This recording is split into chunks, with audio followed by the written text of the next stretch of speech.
One of the first questions I hear from clients when they're starting to think about managing their prairie is, when should I burn it?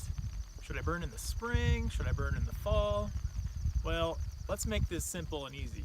There's 3 B words that you need to remember: black, bugs, and bull, frogs and snakes. Those 3 things really can help you decide what time of year is right for you and your prairie. First of all, let's just double check our client objectives and site features. That's always a crucial first step whenever you're looking at making a decision about land management. Are you trying to manage for diversity of native plants on the site? Is it a remnant, never been plowed? Or is it just a former crop field that's got some prairie species in it? Does it have a lot of shrubs and trees growing in it? Or is it fairly dominated by grasses? Are you trying to get more flowers? Or are you trying to increase the amount of fuel, fine fuels like of grasses to increase the heat so you can kill shrubs and trees? So you gotta always think about those 2 things. But once you've got those things figured out, the 3 B's. Black. When you burn, the ground becomes black, charred. And so it takes all of this material and it turns it up into black ash.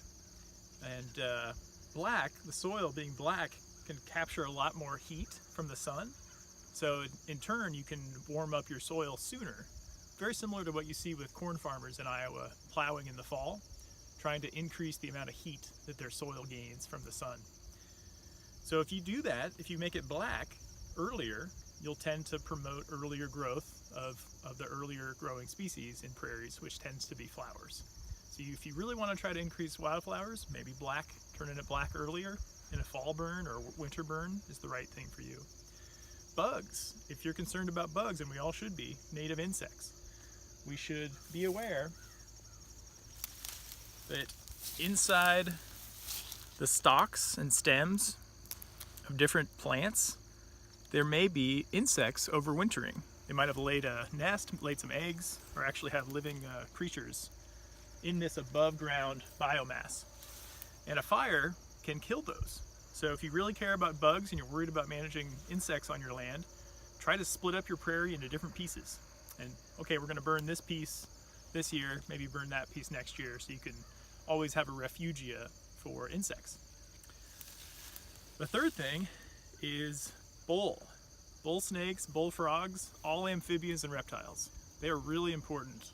And if you burn when they're around, slowly creeping, that's what they're called, the herps, and it's a word for creeping animals. If they're creeping around, when you do a burn, they might get killed. So if you're trying to manage for the most amphibians and reptiles on your site as you can, you also want to split up the prairie and burn at different times a year. Ideally, for herps, never burn during the time of year when they're out, so only burn in the winter time. Those are the 3 things to think about when deciding to do a prairie burn. I'd be happy to help answer any questions you have in the comments, or you can always call or email Prudenterra.